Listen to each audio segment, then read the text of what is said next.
Hi, my name is Marietta Mehanni, and this week's Aqua Tip is brought to you by Bev Selway. She hails from Adelaide, Australia, and she is an awesome part of my Aqua Mentoring membership. And for homework, they had to come up with new exercises on the noodle, and Bev submitted hers, and this is a great one. So thank you, Bev. I'm sharing your aqua creativity. They had to come up with something new.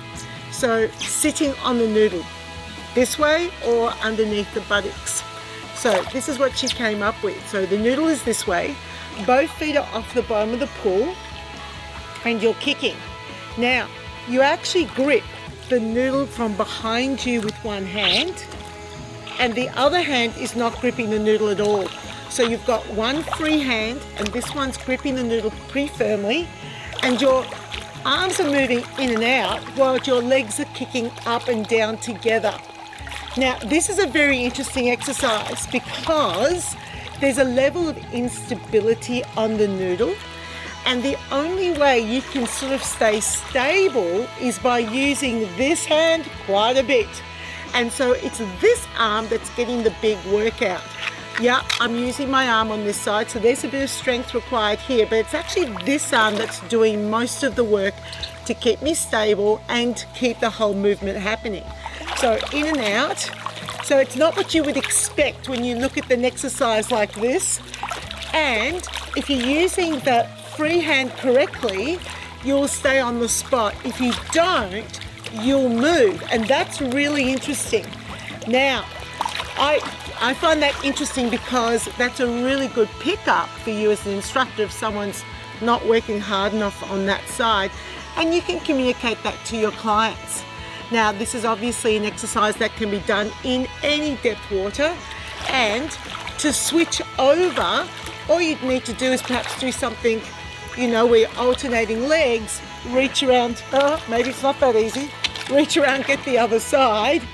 You might be able to come up with a better one, and then do the same thing on this side. Ooh, I like it a lot. Thank you, Bev. This is a great exercise. Out, in, out, in. Now, from a coordination level, this is right up there because your legs are not moving in the same direction as your arms, because that's what your arms want to do, or your legs want to do, I should say.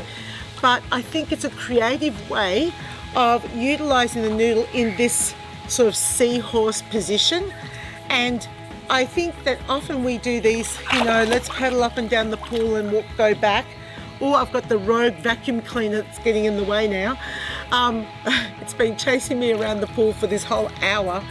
So have a think about doing something that's a little bit more creative. It's on the spot, which is great because it's not traveling, especially when you've got a lot of clients, and it's more of an upper body workout.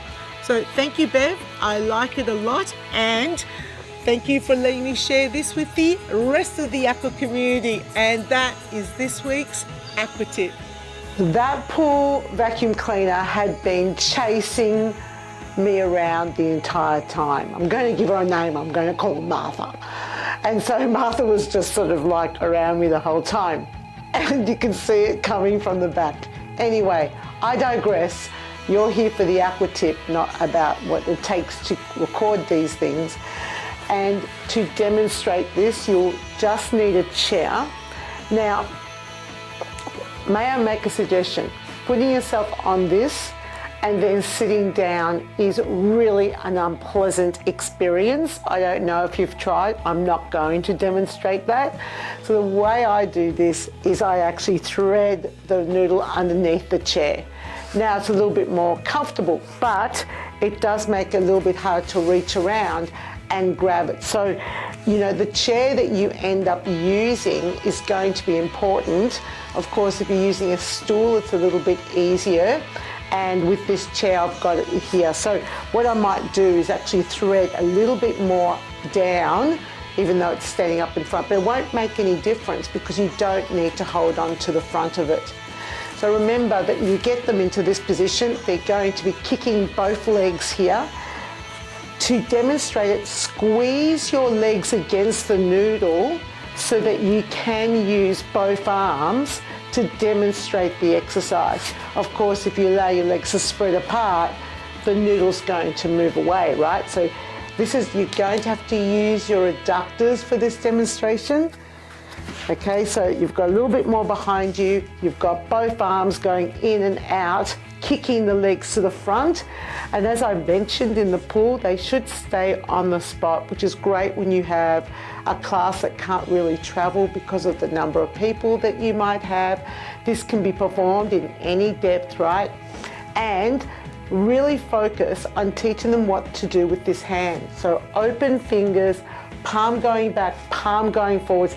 Explain and run your fingers along the full length of your arm to really show how the full length of the arm is moving back and forwards. Now, yes, switching over isn't that easy because, well, you want to make sure your arms go back when your legs kick forwards, okay, and you're squeezing against the noodle.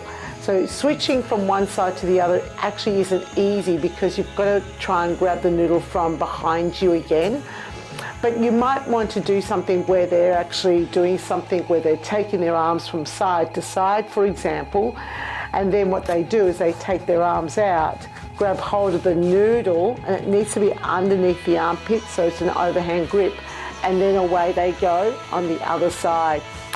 Thank you, Bev, for coming up with a really creative way to use the noodle between the legs, because often we just do the whole, seahorse, cycle pattern, and this is a really interesting way. I like the fact people have to reach back and grab the end of the noodle for this exercise. I think it's an important functional movement pattern, which, we do that in our car. We go back and we grab something off the back seat or grab our handbag or something like that.